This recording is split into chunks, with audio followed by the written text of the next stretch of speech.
కొద్ది సంవత్సరాల క్రితం, దాదాపు 2 సంవత్సరాల క్రితం, 2 సంవత్సరాలు అయిందా? అయింది. దాదాపు 1.5 సంవత్సరం వేసుకోండి క్రితం అయోధ్యలో రామమందిర నిర్మాణం జరిగింది. అయోధ్యలో రామమందిర నిర్మాణం జరిగినప్పుడు మన దేశ ప్రధాని గౌరవనీయులు నరేంద్ర మోదీ గారు వెళ్ళి ప్రాణప్రతిష్ఠ అనే కార్యక్రమంలో పాల్గొన్నారు. ప్రాణప్రతిష్ఠ కార్యక్రమంలో పాల్గొన్నప్పుడు ఆ భవ్య మందిర నిర్మాణాన్ని ప్రపంచమంతా, కనీసం భారతదేశమంతా కూడా హైందవ సాంప్రదాయంలో ఉన్నవారు అనేక భక్తి శ్రద్ధలతో దాన్ని చూశారు. ఇది మనమందరికీ తెలిసిన విషయమే. అయితే ఒక విషయాన్ని మనము చదువుదాం. కొలస్సీలకు రాసిన పత్రిక 2వ అధ్యాయం. నేను ఎంతగా పోరాడుచున్నానో మీరు తెలుసుకొనగోరుచున్నాను. వారు ప్రేమయందు అతుకబడి సంపూర్ణ గ్రహింపు యొక్క సకలైశ్వర్యమును కలిగిన వారై దేవుని మర్మమయ్యున్న క్రీస్తును, అండర్లైన్ చేయండి, దేవుని మర్మమయ్యున్న క్రీస్తును స్పష్టముగా తెలుసుకున్న వారై తమ హృదయములలో ఆదరణ పొందవలనని. ఆదరణ అన్నది క్రీస్తు అనే మర్మమును తెలుసుకుంటే వస్తుంది. వారందరి కొరకు పోరాడుచున్నాను. బుద్ధి జ్ఞానముల యొక్క సర్వ సంపదలు ఆయన యందే గుప్తములై ఉన్నవి. బుద్ధి జ్ఞానములు, వాటి సర్వ సంపదలు ఆయన యందే గుప్తము అంటే దాచిపెట్టబడి అని, గుప్తములై ఉన్నాయి.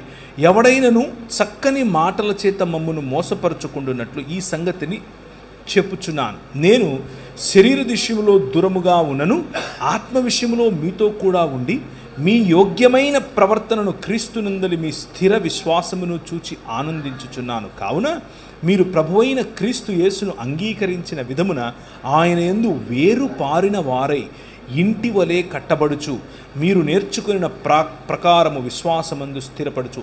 ఇంటి వలె కట్టబడుచు, ఆలయము వలె, మందిరము వలె, భవనము వలె, అండర్లైన్ చేసుకోవాలి. ఆయనను అనుసరింపక మనుష్యుల పారంపర్యాచారమును అనగా ఈ లోక సంబంధమైన మూలపాఠములను అనుసరించి మోసకరమైన నిరర్థక తత్వజ్ఞానము చేత మిమ్మును చెరపట్టుకొని పోవు వాడెవడైనా ఉండునేమో అని జాగ్రత్తగా ఉండండి. ఏలయనగా దేవత్వము యొక్క సర్వ పరిపూర్ణత శరీరమందు క్రీస్తునందు నివసించుచున్నది. ఈ విషయాన్ని ఈరోజు మీ ముందు ఉంచే ప్రయత్నం చేస్తాను. అయితే ప్రాణప్రతిష్ఠ అన్న విషయంలో మనం ఒకసారి గనక ఈ లోక సాంప్రదాయం, ఈ లోక మర్యాదను గనక చూస్తే, ఇది కేవలం భారతదేశానికి సంబంధించి నేను చెప్పట్లేదు. ఇది మెసొపొటేమియా నాగరికత నుంచి మొదలైంది. మెసొపొటేమియా నాగరికత సిరియనులు అంటే సిరియాక్ భాషలో చేసేటటువంటి, అలాగే జొరతుష్ట అనేటటువంటి జొరాస్ట్రియన్ మతానికి చెందినవారు, ఇలా వేరు దాన్ని ఏమంటారు, మధ్యధరా ప్రాంతము, అలాగే ఐగుప్తు ప్రాంతము, ఈ 2 ప్రాంతముల మధ్య ఉన్నటువంటి ఆనాడు అబ్రహామును పిలిచినటువంటి ప్రదేశమైన ఏది, ఏం చెప్పాను, మెసొపొటేమియా సివిలైజేషన్. ఆ ప్రాంతంలో కూడా జరిగేటటువంటి తంతు చెప్తున్నాను. ఏం చేస్తాడు అంటే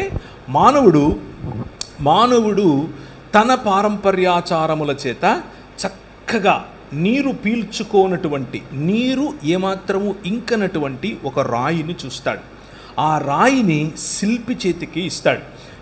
ముఖ్యంగా ఎవరు ఈ పని చేస్తారు అనంటే, ఫలానా సమస్య ఉంది, ఆ సమస్యకు తగిన దేవీ దేవతలను మనము కనుగొనాలి ఇప్పుడు అని అనుకున్నప్పుడు, వారిని పుట్టించాలి అని అనుకున్నప్పుడు, నేను వాడే పదాలను కొంచెం జాగ్రత్తగా వినండి. పుట్టించాలి అని అనుకున్నప్పుడు రాజు లేకపోతే అధికారి చేసేటటువంటి ప్రకటన, రండి అని పిలిస్తే అప్పుడు శిల్పి వచ్చి మంచి రాయి చూస్తాడు, నీరు ఇంకనటువంటి రాయి.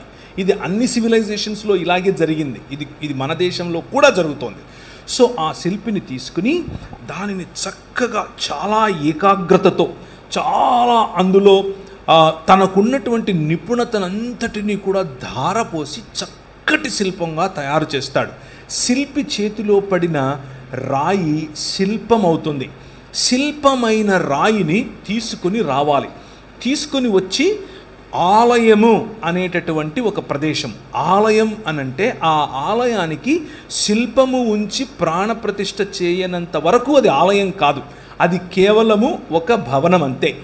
ఆ భవనములోనికి, ఆ భవనము బయట ప్రాంగణాన్ని మన భాషలో చెప్పాలి అని అంటే, వారి భాషా పదములు వాడడం వల్ల పెద్ద లాభం లేదు. మన భాషలో చెప్పాలి అని అంటే యాగభూమి అనొచ్చు, యాగం చేసేటటువంటి, లేదా హోమభూమి అనొచ్చు, హోమం చేసేటటువంటి ఒక ప్రదేశం. ఆలయానికి ఆలయ ప్రాంగణంలోనే ఉన్నటువంటి ఒక ప్రదేశం. ఆ ప్రదేశానికి తీసుకొని వస్తారు. తీసుకొని వచ్చి అక్కడ నీళ్లు నిలువ ఉన్నటువంటి చోట ఈ శిల్పాన్ని, శిల్పి చేతిలో చెక్కబడినటువంటి అందమైన ఈ ఆకారాన్ని శిలా లేకపోతే ఆధారశిలగా ఉన్నటువంటి, ఉదాహరణకు స్త్రీ అయితే పురుషుడు ఆధారశిలగా ఉంటాడు, పురుషుని యొక్క శిల్పం అయితే స్త్రీ ఆధారశిలగా ఉండే ఒక శిలను ఉంచి దానిని నీళ్ళలో ఉంచుతారు. కనీసము 3 దినాలు, అంటే వాషింగ్ అని పిలుస్తారు. చిన్నప్పుడు ఒక బాలుడు లేకపోతే ఒక బాలిక పుట్టినప్పుడు మనం ఏ విధంగా అయితే ఒక ఇంట్లో పుట్టిన వారిని నోరు కడగటం, కళ్ళు కడగటం, నోరు కడుగుతారా కడగరా? కడుగుతారు. ఎందుకు? అమ్మ కడుపులో ఉన్నప్పుడు ఆ ఫ్లూయిడ్స్ ఆ చిన్నవాడి పిల్లల నోట్లోకి వెళుతుంది కాబట్టి నోరు కడుగటం, కళ్ళు కడగటం, చెవులు కడగటం వగైరా వగైరా చేస్తాం. అలాగే సాంస్కృతికంగా మనిషి కూడా తను కన్నటువంటి, తను సృజించుకుంటున్నటువంటి తన చేతి పని అయిన శిల్పాన్ని నీటిలో ఉంచి దాన్ని శుద్ధీకరిస్తాడు. శుద్ధీకరించిన తరువాత 7 రకాలైనటువంటి అవయవ నిర్మాణం, లేకపోతే 7 రకాలైనటువంటి ఏం చెప్పాలి, శరీరములో ఉండాల్సిన అవయవములను అందులో ప్రతిష్ఠ చేస్తాడు. 7 రకాలు: చర్మము, తర్వాత చూడగలగటం, వినగలగటం, పంచేంద్రియాలు అంటారు కదా, పంచేంద్రియ ప్రతిష్ఠ అని కూడా పిలవచ్చు.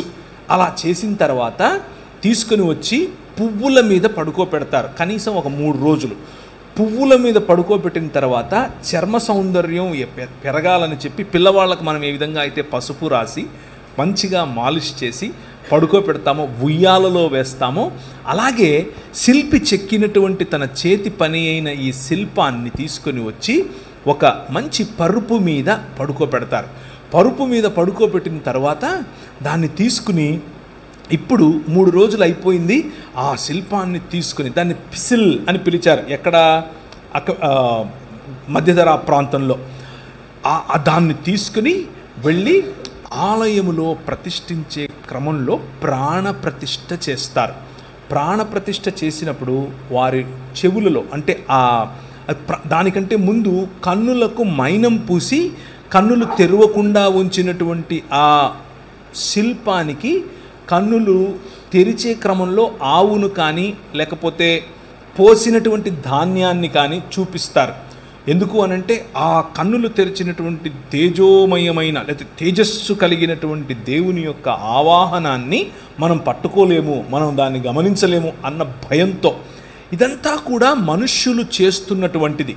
దీన్ని తీసుకుని వెళ్ళి ఒక ఆలయంలో ఉంచి అప్పుడు ప్రాణప్రతిష్ఠగా దాన్ని మంత్రోచ్చరణ చేసినప్పుడు అందులోనికి జీవం, అందులోనికి ప్రాణం అనగా ఉచ్ఛ్వాస నిశ్వాసలు, అలాగే చూపులో ఉన్నటువంటి తేజస్సు వగైరా వగైరాలు వచ్చాయి అని నమ్మి దానిని అర్చకులు వారి యొక్క మంత్రోచ్చరణ చేత అర్చన చేయటం, పూజలు చేయటం మొదలు పెడతారు. ఇది అన్ని సంస్కృతులలో కూడా, ముఖ్యంగా మధ్యధరా ప్రాంతము మరియు మెసొపటోమియా ప్రాంతం నుంచి వచ్చినటువంటి అన్ని సంస్కృతులలో జరిగే తంతు ఇదే. అక్కడక్కడ మంత్రోచ్చరణ వేరుంటుంది, మంత్రాలు వేరే ఉంటాయి, పద్ధతులు వేరే ఉంటాయి, కానీ ఓవరాల్గా జరిగేటటువంటి తంతు అయితే ఇదే. ఎందుకు ఇదంతా చెప్తున్నావు, మాకు లేఖనం చెప్పడానికి కదా పిలిచాను అని అనుకుంటున్నారా? Now you open Genesis chapter 1. ఇప్పుడు ఆదికాండం 1వ అధ్యాయాన్ని చూడండి. ఈ లోక మర్యాదకు దేవుని మర్యాదకు ఉన్నటువంటి తేడా. దేవుడు, మీరు చదివిందే, ఎప్పుడూ చదువుతూ వచ్చిందే, నేను కొత్తగా చెప్పేదేమీ కాదు, మీరు ఇంటికి వెళ్ళిన తర్వాత కూడా దాన్ని బేరీజు వేసుకుని చదివే ప్రయత్నం చేయండి. దేవుడు తను ఒక మందిర నిర్మాణం చేశాడు. భూమి ఆకాశములు అనేటటువంటి తన నివాస యోగ్యమైనటువంటి ఒక ఆలయ నిర్మాణం చేశాడు. 6 దినములు దానికి కావలసినటువంటి లైట్స్, రాత్రికొకటి పగలుకొకటి, దాన్ని అలంకరించటానికి కావలసినటువంటి చెట్లు, నదులు, జీవము రావటానికి కావలసినటువంటి అన్ని సదుపాయాలు చేసిన తరువాత మంచిది మంచిది మంచిది అని నిర్మించినటువంటి ఈ భవనంలోనికి ఇప్పుడు తాను ప్రవేశించాలి. కానీ ఆయన ఏం చేశాడు అనంటే తన చేత్తో మట్టిని తీసుకుని మనిషిగా చేసి శుద్ధీకరించి తన జీవమును లేకపోతే జీవవాయువును ఊదాడు. ఊదినప్పుడు ప్రాణప్రతిష్ఠ జరిగింది. ప్రాణప్రతిష్ఠ జరిగినటువంటి మనిషి ఇప్పుడు దేవుని స్వరూపము మరియు దేవుని పోలిక. దేవుని స్వరూపము దేవుని పోలిక అయినటువంటి మనిషి భూమి ఆకాశములు అనే మందిరములో ఆయన ఉంచి ఈ మందిరమును నువ్వు ఎక్స్టెండ్ చెయ్యనన్నాడు. ఈ మందిరములో నేను ఏర్పరచినటువంటి కుశలత, నేను ఏర్పరచినటువంటి ఆర్డర్, క్రమము, ఆ క్రమమును ఫలింపచేయి, అభివృద్ధి చెందించు, విస్తరింపచేయి, భూమిని నిండించు, దానిని లోబర్చుకుని ఏలు అని చెప్పాడు. నాకు ప్రతినిధివి నీవు, నా మూర్తివి నీవు, నా ప్రతిబింబానివి నీవు, నా ఇమేజ్ నువ్వు అని దేవుడు చెప్పాడు. ఇది దేవుని భావజాలం. కానీ మనిషి, నేను ఇంతకుముందు మీకు చెప్పినట్లుగా కాదు నా ఇమేజ్లో నేను కోరుకుంటున్నట్లు ఈ సృష్టిలో ఉన్న దానిని నేను శిల్పము రూపములో చెక్కి దానికి ప్రాణప్రతిష్ఠ చేస్తాను అని కోరుకున్నాడు. The exact opposite of what God did is what men are doing. దేవుడు ఆలయ నిర్మాణం చేసి నిన్ను ప్రాణప్రతిష్ఠ చేసి నిలబెడితే నువ్వు ఆయన ఏర్పరిచినటువంటి క్రమాన్ని విడిచిపెట్టి నో అని చెప్పి ఒక క్రొత్త మందిర నిర్మాణం చేసి అందులో సృష్టిలో భాగమైనటువంటి వాటికి ప్రాణం పోసే ప్రయత్నం చేస్తున్నావు. దేనికి? నన్ను ఏలు అని చెప్పటం కోసం. నువ్వు ఏలు అని ప్రభువు చెబితే నన్ను ఏలు అని నువ్వు ఈ సృష్టిని ఆహ్వానిస్తున్నావు. దాన్నే ఆవాహయామి అంటున్నావు. దానికి ఒక మంత్రం చదువుతున్నావు, ప్రాణం పోస్తున్నావు. ఈ లోక మర్యాద చొప్పున నడుచుకోవటం వల్ల వచ్చినటువంటి పర్యవసానం ఏమిటి అని అంటే భవనం లేకపోతే దేవుని మందిరంలో ఉండాల్సినటువంటి మనిషి మెల్లిమెల్లిగా ఆ మందిరములో ఉన్నటువంటి లేకపోతే ఆయన ఏర్పరిచినటువంటి సృష్టికి దాసుడయ్యాడు. సో మొదటి పాయింట్ నేను మీకు గుర్తు చేస్తున్నది ఏమిటి అని అంటే, వస్తాను అసలు పాయింట్కి. మొదటి పాయింట్ నేను మీకు గుర్తు చేస్తున్నది ఏమిటి అని అంటే, ఆలయంలో జీవుడు, ఆయన నిర్మించినటువంటి భూమి ఆకాశములనే ఆలయంలో జీవుడు. 7వ దినమున ఆయన కొంతమంది సోదరులు అడుగుతూ ఉంటారు, మీ దేవుడు ఏంటి అలసిపోయాడా, రెస్ట్ తీసుకుంటున్నాడు, 7వ దినమున విశ్రమించాడా అని అంటారు. విశ్రమించటం అనంటే 7వ దినమున ఆయన భూమి ఆకాశములను కలిపే విధముగా తన సింహాసనమును వేసుకొని కూర్చోవటం. సో హీ రెస్టెడ్ దేర్ అనంటే హీ సాట్ ఆన్ హిస్ దాని throne to rule over this world. ఈ ప్రపంచాన్ని ఏలటానికి ఆయన భూమి తన పాదపీఠముగాను ఆకాశము తన సింహాసనముగాను, అనగా తను నివసించు స్థానముగా, తను ఏలే స్థానముగా ఆయన కూర్చున్నాడు. That's the image that Genesis chapter 1 is depicting. అంటే మొదటి 2 అధ్యాయాలు ఆది కాండంలో ఈ ఇమేజరీని మనకు తెలియజేస్తున్నాయి. God beautifying this world. అదే ఇమేజ్ మోషేకిచ్చి ఏ విధంగా తన నిబంధన మందసము ఉండాలి, ఎక్కడ ఉండాలి, ఎలాంటి దాన్ని ఏమంటారు గుడారములో ఉండాలి, ఎగ్జాక్ట్గా ఏ విధంగా అయితే ఆయన ఆనాడు చేశాడో అదే పద్ధతిని పాటించమని చెప్పి. ఎందుకనంటే there I will come and meet you, నేను ఆ ఆలయము ఆ గుడారములో వచ్చి మీతో కలుస్తాను. ఇక్కడ ప్రాణప్రతిష్ఠ చేసి ఆవాహయామి అని అంటూ ఉంటే ఆయన నీలో ప్రాణప్రతిష్ఠ చేసి నిన్ను కలవటానికి ఇష్టపడుతున్నాడు. This is the difference between the ways of God and the ways of men. దేవుని మార్గములకు మనుష్యులు ఏర్పరచుకున్నటువంటి పారంపరాచారములకు లేకపోతే ఈ లోక మర్యాదకు ఉన్నటువంటి తేడా. ఇప్పుడు యేసుక్రీస్తులో ఉన్నటువంటి మర్మమును గురించి మనం చూద్దాం. ఇంతకు ఏం జరిగింది అనంటే, ఈ మందిరము, ఈ భూమి ఆకాశములు అనేటటువంటి దేవుని భవనము, ఆ భూమి ఆకాశములు అనేటటువంటి దేవుని భవనములో విరాజమానుడైనటువంటి దేవుడు ఆయన, నువ్వు నా ప్రతినిధివి, నువ్వు నా ప్రతిమవు, నువ్వు నా మూర్తివి, నువ్వు నా ప్రతిబింబానివి, వెళ్ళు రూల్ చెయ్యి అనంటే, మనము ఆయనను కాదన్నాం కాబట్టి దాసోహం అని ఈ లోక మర్యాదకు అయ్యాం. అంధకార సంబంధమైన దురాత్మ సమూహముల యొక్క అధికారము క్రిందికి మనం వచ్చాం. ఆ అంధకార సంబంధమైన దురాత్మల యొక్క అధికారము క్రింది నుంచి విడిపించటానికి మనకు మనిషే కావాలి, మనిషి రావాలి. దేవుడు మాత్రమే విడిపించగలిగినటువంటి, మనిషికిచ్చినటువంటి సామర్థ్యాన్ని కోల్పోయిన మనిషి ఇప్పుడు ఎలా తనను తాను విమోచించుకోగలడు అన్నటువంటి ఆలోచనలో ఉంటే, దేవుడు మన కోసం ఒక విమోచన కార్యాన్ని తలపెట్టాడు. ఇప్పుడు ఒకసారి చూస్తారా, అదే కొలస్సీలకు రాసిన పత్రిక 14వ వచనం, ఆయన మనలను 13 నుంచి అంధకార సంబంధమైన అధికారములో నుండి విడుదల చేసి తాను ప్రేమించిన తన కుమారుని యొక్క రాజ్య నివాసులనుగా చేసెను. మొదటి పాయింట్, ఆలయంలో జీవుడు, ఆ ఆలయంలో జీవుణ్ణి తిరిగి జీవుడిగా చేయటానికి, జీవమును ఇవ్వటానికి, అంధకార సంబంధమైన దురాత్మ సమూహముల యొక్క అధికారము నుండి విడిపించటానికి ప్రభు అయిన యేసుక్రీస్తు రావలసి వచ్చింది. అది ఆ మర్మం. ఆయన యొక్క రాకడకు గల కారణము అది. ఈ లోక మర్యాదను జయించటానికి, ఈ లోక మర్యాదలో నుండి ప్రజలను విడిపించటానికి, విడిపించినటువంటి ప్రజలను తిరిగి సంపూర్ణ మనుష్యులుగా చేయటానికి ప్రభు అయిన యేసుక్రీస్తు ఈ లోకానికి వచ్చాడు. రెండవది, తోటలో శోధకుడు. ఆలయంలో జీవుడు, తోటలో శోధకుడు. తోటలో శోధకుడు ఏం చేశాడు అనంటే, దేవుని స్వరూపము, దేవుని పోలిక అయిన మనిషిని తన వశం చేసుకోవటానికి, తన మాట వినేలా చేసుకోవటానికి శోధించాడు.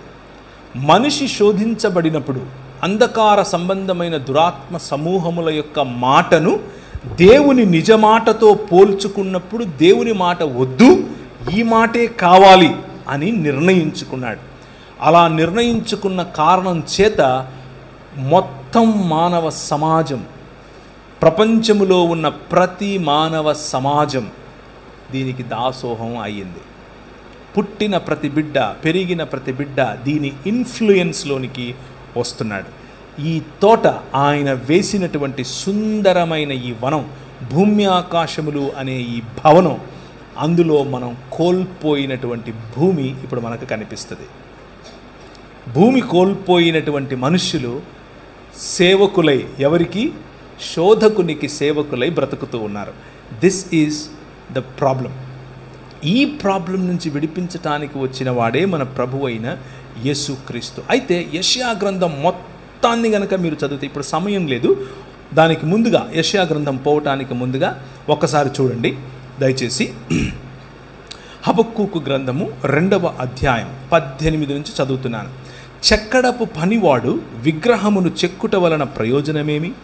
పనివాడు మూగ బొమ్మను చేసి తాను రూపించిన దాని యందు నమ్మిక ఎంచుట వలన ప్రయోజనమేమి?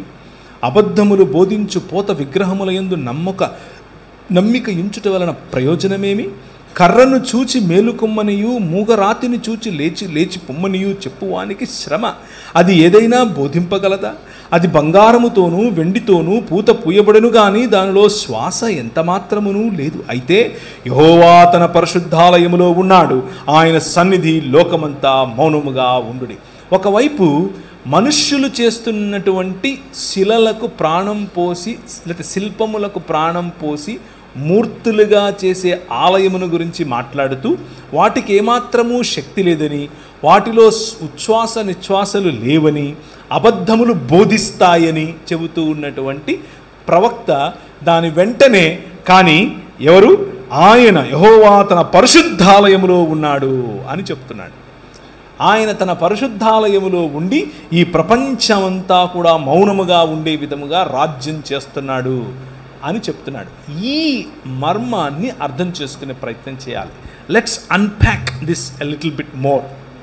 ఆ అన్ప్యాకింగ్ క్రమంలో మీకు గుర్తుంచుకోవాల్సినటువంటి విషయం ఏమిటి అనంటే, క్రీస్తు యొక్క రాకడ ఈ అంధకార సంబంధమైన దురాత్మ సమూహముల యొక్క అధికారం నుంచి విడిపించటం ఒకటైతే, రెండవదిగా శోధకుడిని అందరి ముందు నువ్వు మూగోడివి, నువ్వు చెవిటోడివి, నువ్వు చేతకానోడివి, నువ్వు నా ప్రజల మీద అధికారం లేనోడివి అని నిరూపించటం కోసం వచ్చాడు.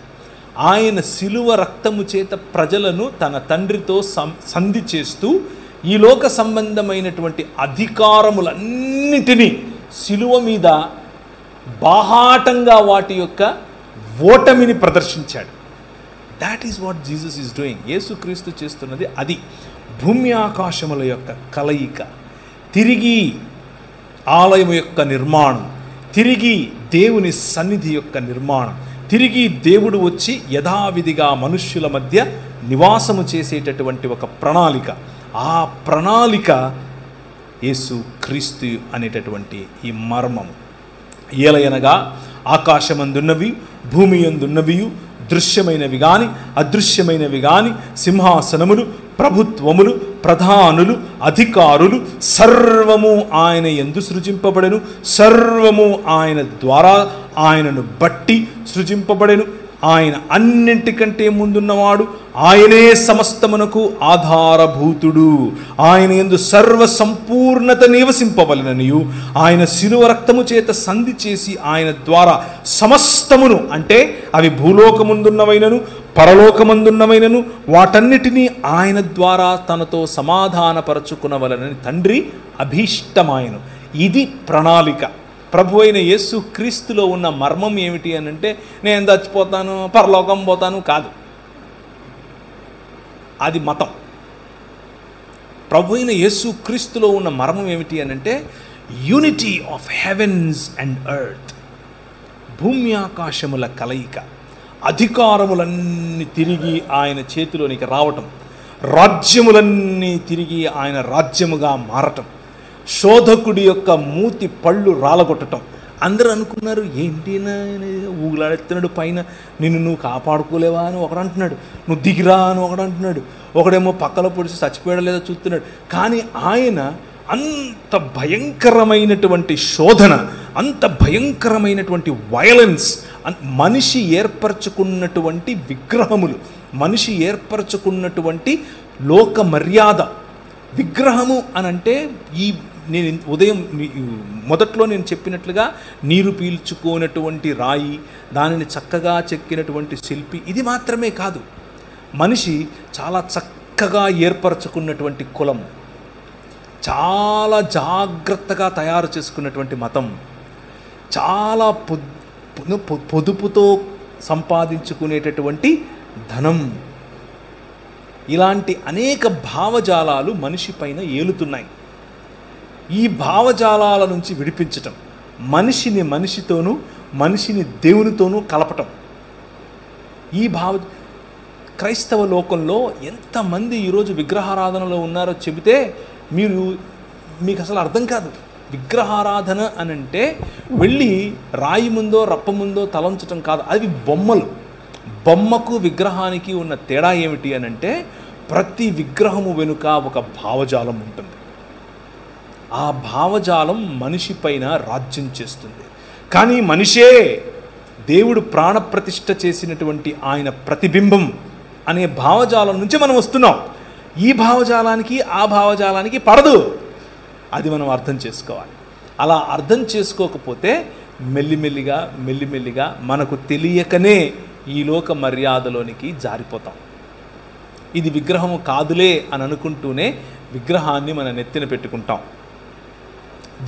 దీన్ని తాకడమో దీన్ని చేయడమో వల్ల ఏమో కాదులే అని అనుకుంటూనే ఈ లోక మర్యాద మన పైన తాండవం చేస్తుంది. అలా తాండవం చేసినప్పుడు సాంస్కృతికంగా ఉన్నాములే అని అనుకుంటూ అటువైపు వెళుతూనే మన జీవితాలను సర్వనాశనం చేసుకుంటాం. జాగ్రత్త. తోటలో శోధకుడు చాలా శక్తివంతుడు. నీకు తెలియని రీతిగా నీ దగ్గరికి వస్తాడు. ఆలయంలో ఉన్న జీవుడు ఆయన ప్రతిబింబం, ఆయన యొక్క ప్రతిమ మరియు ఆయన యొక్క ప్రతినిధి అని దేవుడు చెబుతూ ఉంటే, తోటలో ఉన్న శోధకుడు నీ ప్రతిబింబంగా నీకు దేవుణ్ణి చేసుకో, నువ్వు ఏర్పరచుకున్నటువంటి నీ సిస్టంలో మనుషులను నువ్వు రాజ్యం చెయ్యి అని చెప్తాడు. స్త్రీ పైన పురుషుణ్ణి రాజ్యం చేయిస్తాడు, పురుషుని పైన స్త్రీని రాజ్యం చేయిస్తాడు, కులం చేత రాజ్యం చేయిస్తాడు, ధనం చేత రాజ్యం చేయిస్తాడు.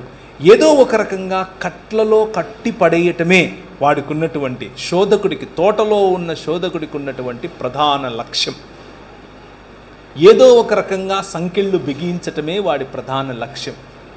అలా సంకెళ్ళు బిగించే క్రమంలో నీకు ఇచ్చినటువంటి కొద్దిపాటి అధికారంలో, పిలాతు అన్నట్లుగా, నీకు ఒక విషయం తెలుసా, నేను అనుకుంటే నిన్ను ఫ్రీ చేస్తానంటే ప్రభు ఇలా చూసి అన్నాడు, క్యా బాత్ కర్ రే జీ తుమ్, ఏం మాట్లాడుతున్నావు, నేను ఇస్తే తప్ప నీకు ఎక్కడి నుంచి వస్తుంది అధికారం? తెలిసి తెలియనటువంటి మాటలతోనే మీ దగ్గరకు వచ్చి ఏం నేర్పుతాడు అనంటే, నా దగ్గర అధికారం ఉంది, అది నేను మీకు ఇచ్చే ప్రయత్నం నేను మీకు ఇస్తాను. దాన్ని ఎలా ఇస్తాను అనంటే, మీ తోటి వాళ్ళ కట్లు విప్పడానికి కూడా మీ దగ్గర అధికారం ఉంటుంది అని చెప్తారు. కానీ రండి వారి కట్లు విప్పుదుము అని భూరాజులు ఒకరితో ఒకరు మాట్లాడుకుంటున్నారు. ఎక్కడ? 2వ కీర్తనలు 2 కదా. అన్య జనులు ఎలా అల్లరి చేయుచున్నారు, రండి వారి కట్లు విప్పుదుము అని భూరాజులు తమలో తాము మాట్లాడుకుంటున్నారు. ద సిస్టమ్స్ మ్యాన్ క్రియేటెడ్, మనుష్యుడు ఏర్పరచుకున్నటువంటి వ్యవస్థలలో మనిషి ఇరుక్కుపోయి మనుష్యులకు విమోచన ఆ మనుష్యులు ఏర్పరచుకున్నటువంటి సిస్టంలో ఉంది అని అనుకుంటున్నారు. అది ఒక విగ్రహం. మనుష్యుల విమోచన మనుష్యులు ఏర్పరచుకున్నటువంటి మెడికల్ సిస్టంలో ఉందనుకున్నారు. అది ఒక విగ్రహం. నేను రీసెంట్గా ఒక స్టడీ చేశాను. ఆ స్టడీలో దాదాపు కొన్ని బిలియన్స్ ఆఫ్ డాలర్స్ చాలా డబ్బులు ఉన్నటువంటి వాళ్ళు, ఒక 4-5 మంది, ఇంకొంచెం ఎక్కువ కూడా ఉండొచ్చు, పోసి ఆ ప్రాజెక్టును ఫండ్ చేస్తున్నారు. ఆ ప్రాజెక్ట్ ఏంటో తెలుసా? ఆ ప్రాజెక్ట్ ఏంటి అని అంటే, మనిషి మేధస్సు, మనిషి భావనలు ఈ 2 కలిపి ఒక చిప్లో, లేకపోతే ఎప్పటికీ చచ్చిపోకుండా ఉండే నీ మెదడును కాచే ప్రయత్నం చేస్తున్నారు. అది గనక కాచితే, దాన్ని గనక చనిపోకుండా చేస్తే, మిగిలిన చేతులు కూడా ఇనుముది రావచ్చు, కాళ్ళు ఇనుముది రావచ్చు, అసలు గుండె అవసరం లేదు, రక్తం అవసరం లేదు, ఏం అవసరం లేదు. Because your brain is what you are. వాటిని హ్యూమనాయిడ్స్ అని, లేకపోతే పోస్ట్ హ్యూమన్స్ అని పిలుస్తున్నారు. It is already happening. ఇది ఆల్రెడీ జరుగుతోంది. కొన్ని బిలియన్స్ ఆఫ్ డాలర్స్ దాంట్లో కుమ్మరిస్తున్నారు. అందరికీ ఇంకా యాక్సెసిబుల్ రాలేదు, but it is happening already. ఒక చిప్లో మీకున్న కాన్షియస్నెస్ మొత్తాన్ని కూడా ఎక్కించే ప్రయత్నం. అండ్ దిస్ సిస్టమ్, ఈ సిస్టమ్ను చూసుకుని ఆ బిలియన్స్ ఆఫ్ డాలర్స్ పోసిన వాళ్ళు అనుకుంటున్నారు, ఓ ఇక మేము ఎప్పుడు చచ్చిపోము అని అనుకుంటున్నారు. కానీ ప్రభు అంటున్నాడు, రండి వారి కట్లు విప్పుదుము అని భూరాజులు తమలో తాము మాట్లాడుకుంటూ ఉంటే, సింహాసనాసీనుడైన వాడు వారిని చూసి నవ్వుతున్నాడు, స్మైల్ కొడుతున్నాడు, ఇస్మాయిల్ అంటున్నాడు. ఏమరా మీరు ఎడబోతారు, ఏం చేస్తారు?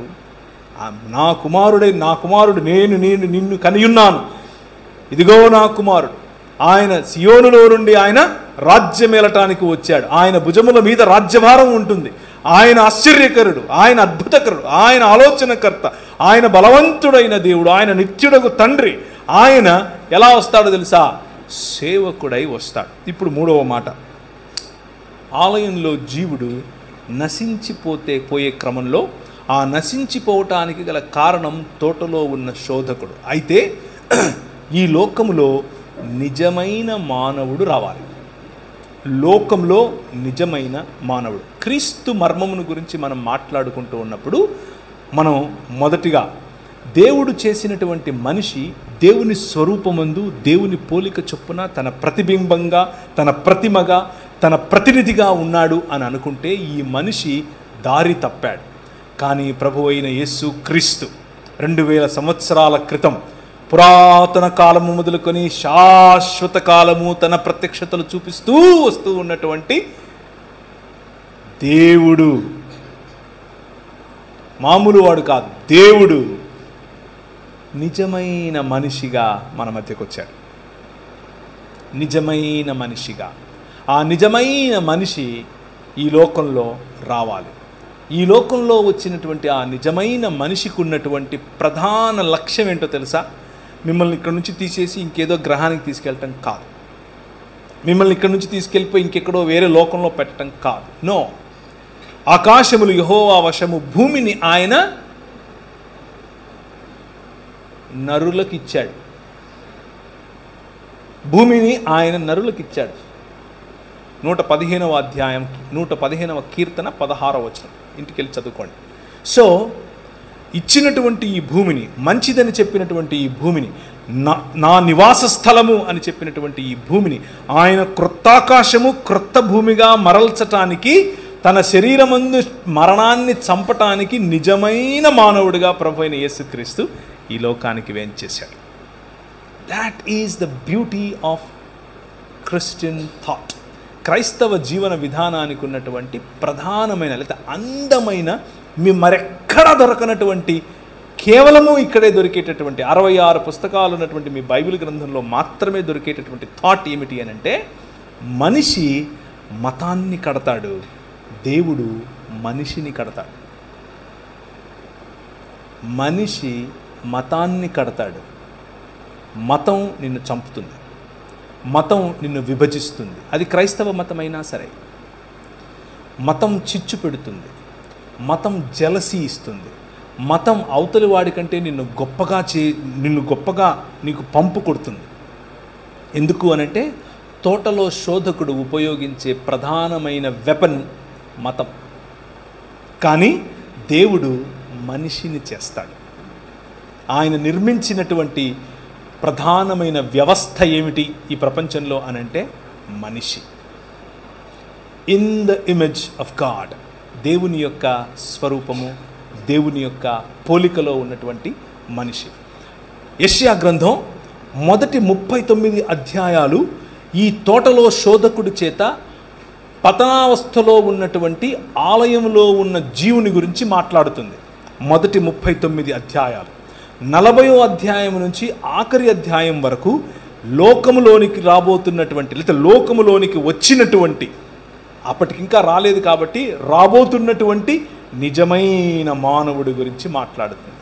ఈ నిజమైన మానవుడు దేవుడు ఏర్పరచుకున్నటువంటి రాజ్య నిర్మాణకుడు.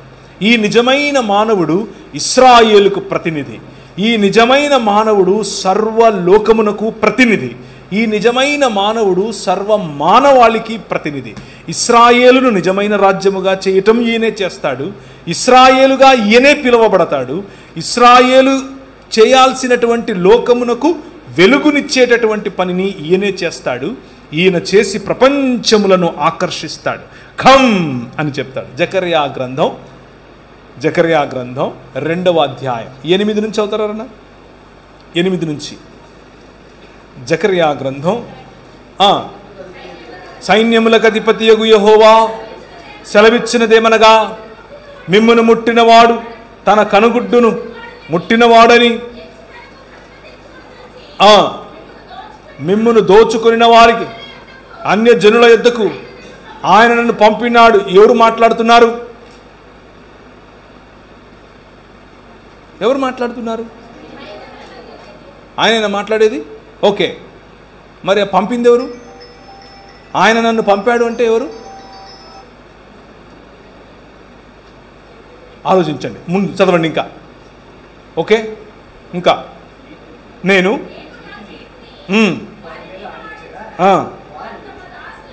దోపుడు సొమ్ము అవుతారు. ఓకే, ఒక నిమిషం. ఎవరు చేయి ఆడిస్తే ఎవరు చేయి ఆడిస్తారు? Think about it. ఎవరు చెయ్యి ఆడించటం వలన వీళ్ళ అన్య జనుల అంటే దోపుడు సొమ్ముగా మారతారు? ప్రవక్త? జకర్యానా? పోనీ జెరుబ్బాబేలా? ఇశ్రాయేలా? ఎవరు? ఇంకా చదవండి. నేను వచ్చి మీ మధ్య నివాసం చేస్తాను, ఓకే, ఎవరు మాట్లాడుతున్నారు? యెహోవా మాట్లాడుతున్నాడు. ఏమని? నేను వచ్చి మీ మధ్య నివాసం చేస్తాను. The promise of God always. మొత్తం బైబిల్ గ్రంథంలో దేవుడు చేసినటువంటి ప్రధానమైన ప్రామిస్, వాగ్దానం ఏమిటి అని అంటే, I will come and dwell among you. నేను వచ్చి మీ మధ్య నివాసం చేస్తాను. మిమ్మల్ని తీసుకొని ఎక్కడికో పోతాను కాదు, నేను వచ్చి మీ మధ్య నివాసం చేస్తాను. అబ్రహాముకి ఇచ్చింది ఇదే, నోవహుకు చెప్పింది ఇదే, ఇశ్రాయేలుకు చెప్పింది ఇదే, మోషేకి చెప్పింది ఇదే, ప్రవక్తలకు చెప్పింది ఇదే, ప్రభు అయిన యేసు క్రీస్తులో జరిగింది ఇదే. కంటిన్యూ.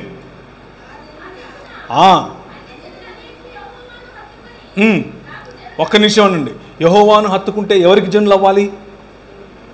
యెహోవాకే జనులు అవ్వాలి. మధ్యలో ఈయనెవరు?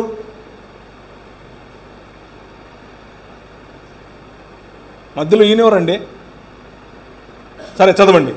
ఆ దినమున అనేకులు అన్య జనులు యెహోవాను హత్తుకుని నాకు జనులవుదురు, నేను మీ మధ్య నివాసము చేదును. అప్పుడు ఒక్క నిమిషం ఉండండి. ఎవరు పంపుతున్నారు? యెహోవా పంపుతున్నాడా? ఓకే, అది పక్కన ఫైనల్, అది ఫైనల్. నెక్స్ట్ వచనం చదవండి.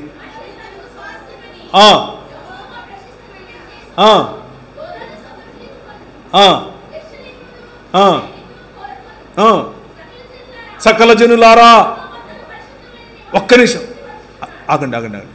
ఎవరు వస్తున్నారు? ఇంతకుముందు పంపింది ఎవరు?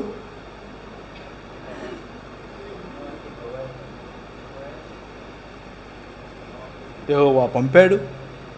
మీకు అర్థమవుతుందా? The deeper truth lying here.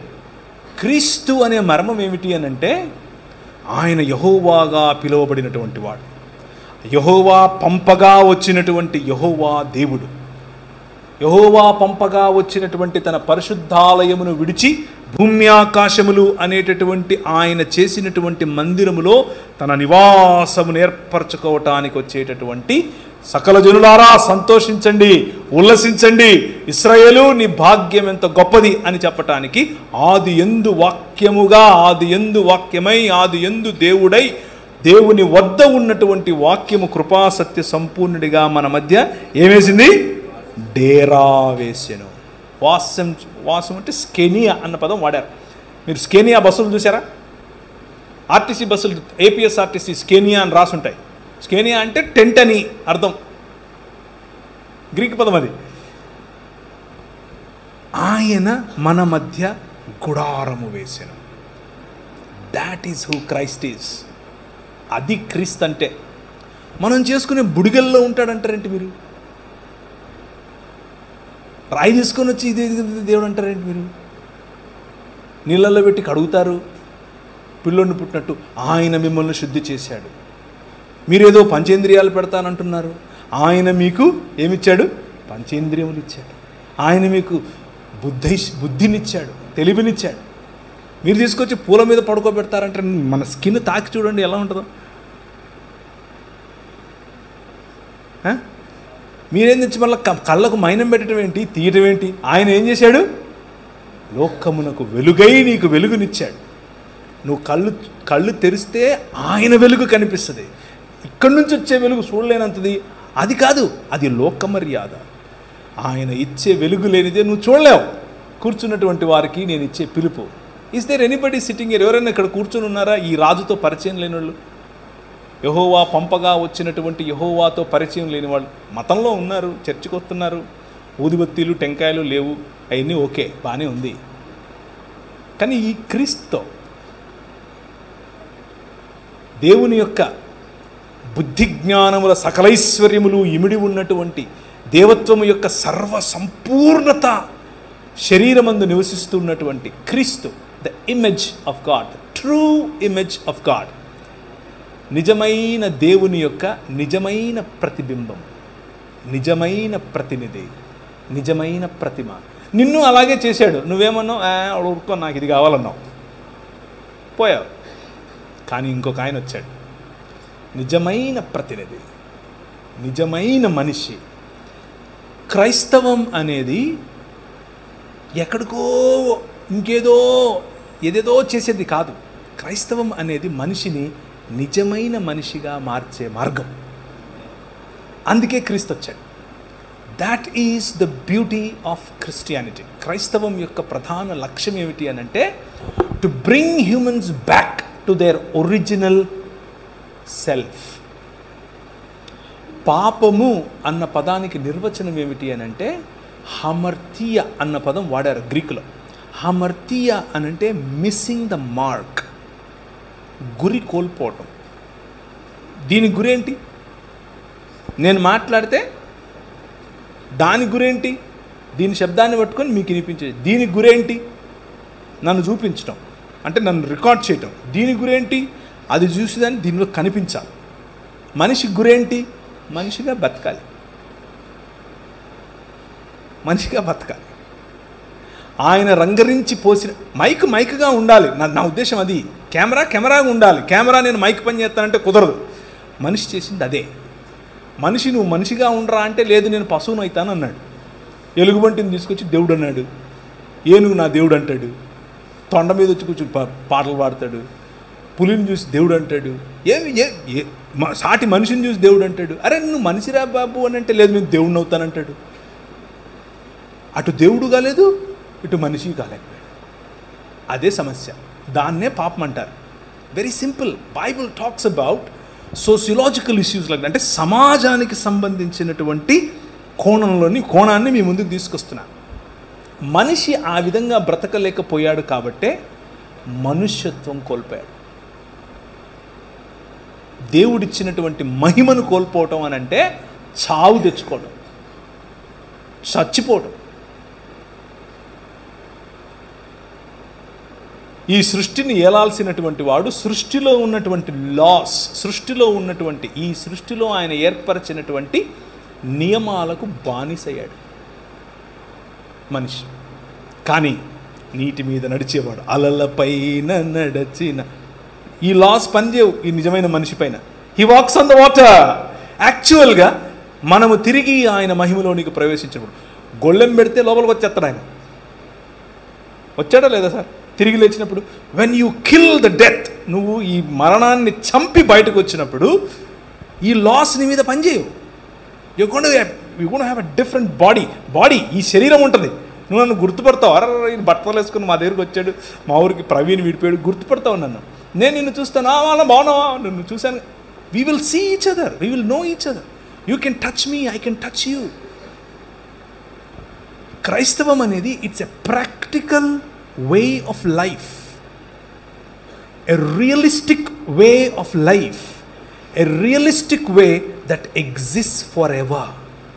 ఎప్పటికీ ఉండేటటువంటి శరీరం, ఎప్పటికీ చనిపోయినటువంటి మనిషి, నిజమైన మనిషి. అది ఓన్లీ థియరీ కాదు. ఆయన ఎప్పుడో వచ్చాడంట, వచ్చాడట, కాదు. అందరి ముందు అందరూ చూస్తూ ఉండగా క్రీస్తు అనే ఈ మర్మము చావును చంపి బయటకు వచ్చింది 3 దినములైన తరువాత. హోషేయ గ్రంథం 6వ అధ్యాయం 3వ వచనం. 1-2 చదవండి. హోషేయ 6:1-2.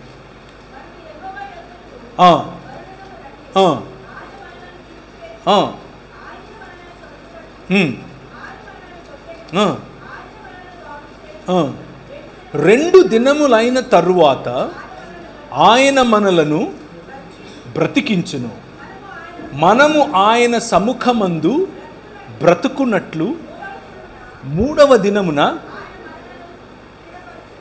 ఎవరండి 2 దినములైన తర్వాత బ్రతికింది? 3వ దినమున ఇంకెప్పుడూ చావనటువంటి జీవితాన్ని ఎవరండి తీసుకొచ్చింది? You understand what I'm saying? ఇశ్రాయేలు అది క్లెయిమ్ చేస్తుంది. ఇశ్రాయేలు అంటున్నాడు. హోషే గ్రంథకర్త ఏం చెప్తున్నాడంటే ఇశ్రాయేలుతో మనం ఆయన వైపు తిరుగుదాం రండి, 2 దినాలు అయిన తర్వాత ఆయన మనల్ని బ్రతికిస్తాడు. ఎందుకంటే మనం ఇప్పుడు చెరలో ఉన్నాం, చెరలో ఉన్నటువంటి సావడమే, కానీ ఆయన బ్రతికిస్తాడు. 3వ దినమున ఆయన సముఖమందు బ్రతుకున్నట్లు, ఎప్పటికీ ఆయన సముఖమందు బ్రతికేటటువంటి ఒక జీవితాన్ని ఇశ్రాయేలు కోరుకుంటే, ఇశ్రాయేలు చేత కాకపోతే ఇశ్రాయేలు ప్రతినిధి ప్రభు అయిన యేసు క్రీస్తు వచ్చాడు. He killed the death. మరణం అనేటటువంటి ఈ లోక పారంపర్యాచాల కారణం చేత ప్రభువును తిరస్కరించడం వల్ల మనం తెచ్చుకున్నటువంటి మరణం అనే ముళ్ళు మరణమా నీ ముల్లెక్కడా అని పిలవటానికి ఆయన మరణాన్ని ఆలింగనం చేసుకొని విరిచిపారేశాడు. That is what Christ has done. అది యేసుక్రీస్తు చేసినటువంటి పని.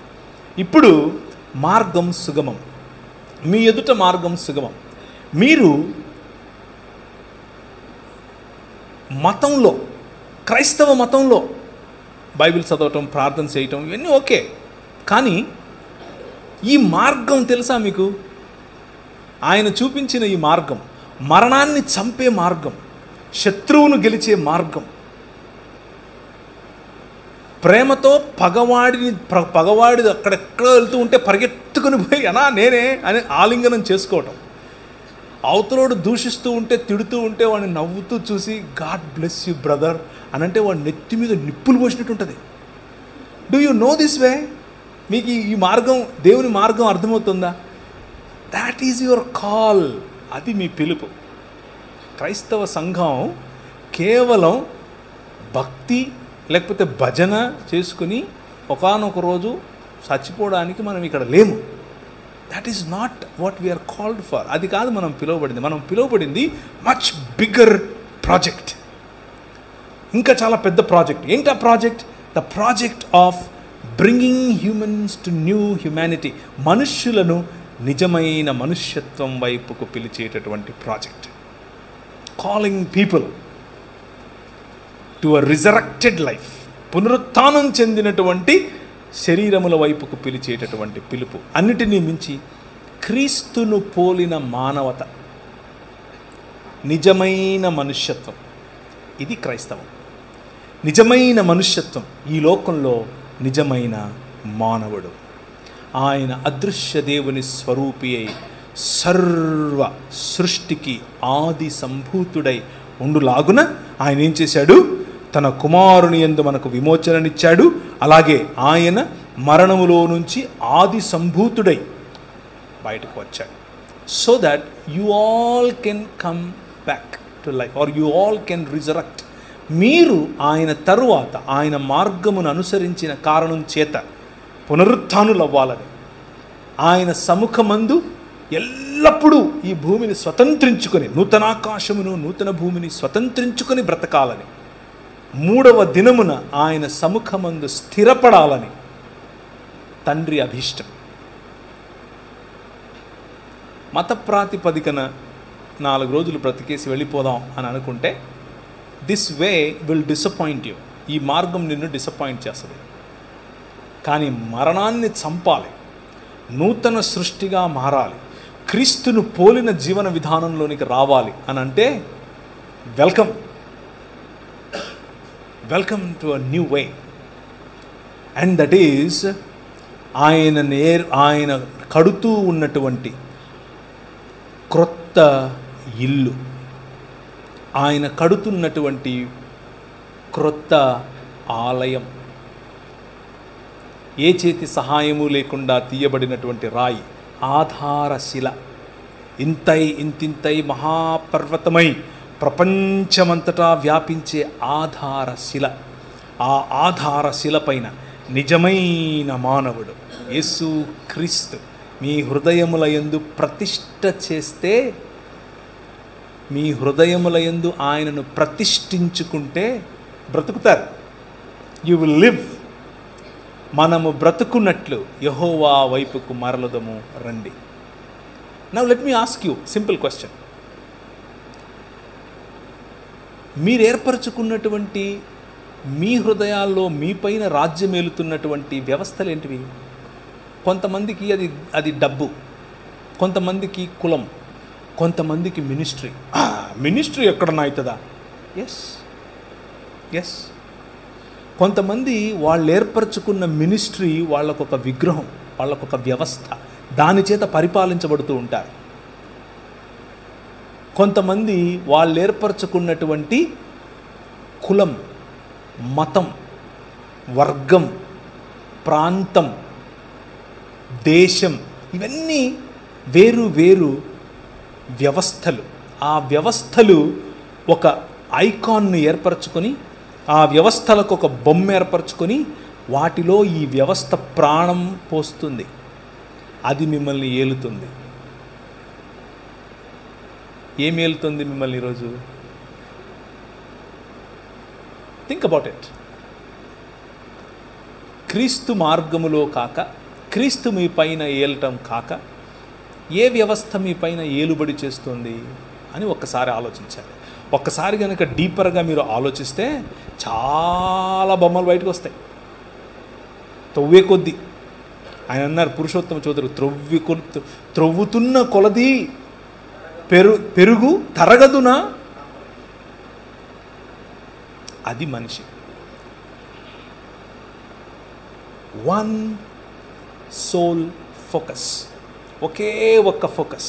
ఏమిటి అని అంటే క్రీస్తును పోలిన మానవత. మనిషిని హిందువుగా చూడొద్దు, ముస్లింగా చూడొద్దు, క్రైస్తవుడిగా చూడొద్దు, బౌద్ధుడిగా చూడొద్దు. మనిషిని మనిషిగా చూడండి. కష్టమా? చాలా కష్టం. అమ్మో, చాలా ఈజీగా, చాలా కష్టం. మతం తట్టుకోలేదు, బట్టలు చింపేసుకుంటుంది. నిజంగానే. అంటే ప్రభు అయిన యేసుక్రీస్తును చంపింది ఎవరు అంటే మతమే కాదా? ఆమె రాంగ్? పిలాతు చేతులు కడిగేసుకుని నాకెందుకు రా బాబు, లే చంపండి అని అన్నాడు. మతం నిజమైన మనిషిని చూస్తే బట్టలు చింపేసుకుంటుంది. ప్రధాన యాజకుడు అన్నాడు, యూదుల రాజుకు క్రీస్తు. ఏమి నువ్వు అన్నావు?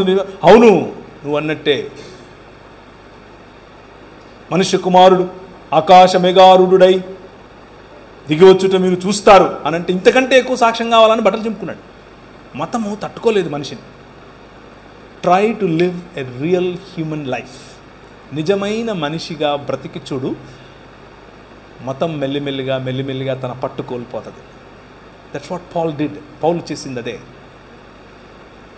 పౌలు ఛాలెంజ్ చేసినటువంటి, అంటే ఈ లోకంలో ఉన్నటువంటి నిజమైన మానవుడు ఛాలెంజ్ ఏమేమి చేశాడు తెలుసా?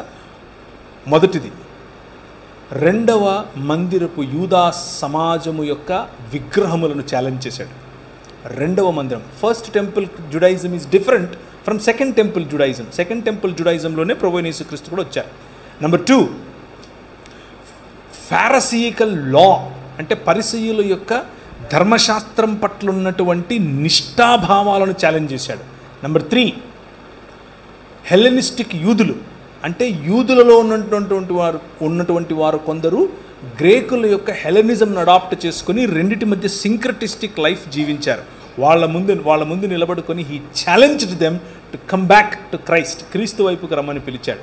4వది, రోమా శాసకుడైనటువంటి కైసర్ అగస్తస్కు విగ్రహాలు పెట్టి ఆయన దేవుడని, ఆయన కుమారుడు ఇంకెవరో కాదు కైసర్ తిబేరియస్ అని చెప్పి, ఈయన దేవుని కుమారుడు, ఆయన దేవుడు అని చెప్పుకుని తిరుగుతూ ఉన్నటువంటి ఒక మతం. ఆ మతం ఎదుట నిలబడి no, Jesus is the king అని చెప్పాడు. క్రీస్తే, Jesus Christ is the lord of all. యేసు క్రీస్తు అందరికీ ప్రభువు, అందరిలో ఇడుగుడు ఉన్నాడని చెప్పాడు. అందరిలో ఇదిగో తిబేరియస్ ఉన్నాడు, అందరిలో నువ్వు ఉన్నావు నేను అని చెప్పాడు. మతం తట్టుకోలేదు ఇలా చెప్తే. అదేంటి? మతానికి చాలా కోపం. ఎందుకు అనంటే నిజమైన మనిషి కల్పించినప్పుడు అన్ని వ్యవస్థలు మెల్లమెల్లగా నిర్వీర్యమైపోతాయి. ప్రభు అయిన యేసుక్రీస్తు ఈ లోకంలో అదే చేస్తున్నాడు. If you go back to history, ఒకసారి హిస్టరీని కనుక మీరు చదివితే ఎలాంటి మూవ్మెంట్స్ ఆయన తీసుకొచ్చాడు. భారతదేశంలో, మిగిలిన దేశాల్లో ఎలా మనుష్యులను తిరిగి నూతన మనుష్యత్వం వైపుకు తిరిగి తెస్తున్నాడు. స్త్రీలకు ఇచ్చినటువంటి ప్రాధాన్యత, పిల్లలకి ఇచ్చినటువంటి ప్రాధాన్యత, వృద్ధులకు ఇచ్చినటువంటి ప్రాధాన్యత, బడుగు బలహీన వర్గాలకు ఇచ్చినటువంటి ప్రాధాన్యత, ఏమాత్రము ఎన్నిక లేని వారుగా చూస్తున్నటువంటి వారికి పెద్దపీట వేసినటువంటి ఆలోచన విధానం. ఇట్స్ ఆల్ వెన్ ఇదంతా మీరు కనుక చూస్తే యేసు క్రీస్తు అందరికీ ప్రభు, అన్ని కాలాల్లో ప్రభు, అన్ని సంస్కృతులకు ప్రభు, అన్ని దేశాలకు ప్రభు, అన్ని భాషలు ఆయన కోసమే. ప్రతి మోకాలు ఆయన దగ్గర. మోకాలు వంగటం అని అంటే మోకాళ్ళు ప్రార్థన చేయటం కాదు. మీరు ఎప్పుడైనా చూసారా? ఇప్పుడు కైసర్ ఉన్నాడు అనుకోండి, అక్కడ కైసర్ దగ్గర ఇలా వంగాలి. అది అంటే నువ్వు రాజు అని సలాం కొడతారే, that is what it means. ప్రతి మోకాలు ఆయన ముందు వంగుతుంది అంటే దాని అర్థం అది. That is what Jesus is doing. అదే యెషయా గ్రంథం 60 నుంచి మిగిలిన అధ్యాయాలన్నీ అదే. So I'm summarising. నేను యెషయా గ్రంథం యొక్క సమరీ చెప్పాను ఈరోజు మీకు. యెషయా గ్రంథంలో ఆయన మొదటి 39 అధ్యాయాల్లో కూడా పోత పోసిన విగ్రహముల గురించి మాట్లాడతాడు. వాటిని మాక్ చేస్తాడు. అవి నోరు ఉండి మాట్లాడలేవు, కళ్ళుండి చూడలేవు. ఏంద్రా మీరు దానికి పోయి వంగుతున్నారు? ఎందుకు? దేవుడు స్వయంగా ఆలయం చేసి అందులో నిన్ను పెట్టాడు, నీకు ప్రాణప్రతిష్ఠ చేశాడు. నువ్వు ఆ సిస్టమ్కు పోయి తలవొక్కుతావేమిటి? Point number 1. నెంబర్ 2, అలా ఒకటానికి గల కారణం ఈ లోక మర్యాద అయినటువంటి తోటలో ఉండే శోధకుడు మిమ్మల్ని అల్యూర్ చేస్తున్నాడు, ఆకర్షిస్తున్నాడు. ధనంతో, కులంతో, మతంతో, రూపంతో, అందంతో, రంగుతో, భాషతో విభజించే పని చేస్తున్నాడు. కానీ వాడికి అల్యూరు అవ్వకండి, ఎందుకంటే వాడు అధికారం ఇస్తానంటాడు, వాడి దగ్గర లేదు. ప్రభు అయిన యేసుక్రీస్తును కూడా ఇలాగే అన్నాడు. ఆయన ఆ రోజే, ఇంకా క్రీస్తు పుట్టక మునుపు 600 సంవత్సరాల పైచులకు సంవత్సరాల క్రితమే యెషయా ఈ మాటను చూసి అన్నాడు. యోహాను సువార్తలో ఈ మాట కనిపిస్తుంది. ఆయన మహిమను యెషయా చూచెను గనుక అని. ఏంటంటే ఆయన మహిమ, ఈయనను తీసుకెళ్ళి అన్ని దేశాల మహిమను చూపించి నాకు మొక్కుతావా అని అంటే మూతిపళ్ళు రాలుతాయి అన్నాడు. That is the real human being. నిజమైన మనిషి. మనిషిగా చేసిన ఆ ప్రతినిధి, ఆ ప్రతిమ, ఆ ప్రతిబింబం ఆ పని చేయలేకపోయాడు. నిజమైన మనిషిగా వచ్చినటువంటి ఈ ప్రతిమ, ఈ ప్రతినిధి, ఈ ప్రతిబింబం మనిషికి దేవునికి ఇద్దరికీ కూడా ఒకే ఒక్క మధ్యవర్తి ప్రభు అయిన యేసు క్రీస్తు. హీ డిడ్ ఇట్ ఆల్ చేశాడు. ఇప్పుడు మీరే ఆయన ఇల్లు, మీరే ఆయన భవనం, మీరే ఆయన ఆలయం. మన పల్లెటూళ్ళు, మన గ్రామాలు, మన మండళ్ళు, మన ఊళ్ళు మధ్యలో ఆలయం, చుట్టూ జీవన విధానం ఉంటుంది. ప్రభువు మిమ్మల్ని ఆ ఆలయంగా చూస్తున్నాడు. మధ్యలో మీ మధ్యకు వచ్చి ఆయన నివాసం చేయటం ఆయనకి ఇష్టం. అదే క్రైస్తవ జీవన విధానం. తలలుంచుకుంటే ప్రార్థించుకుందాం. ఆలయంలోని జీవుడైనటువంటి నీవు ఆలయపు కర్త అయినటువంటి దేవుణ్ణి విస్మరించిన కారణం చేత తోటలోనున్న శోధకుడి శోధనలో పడి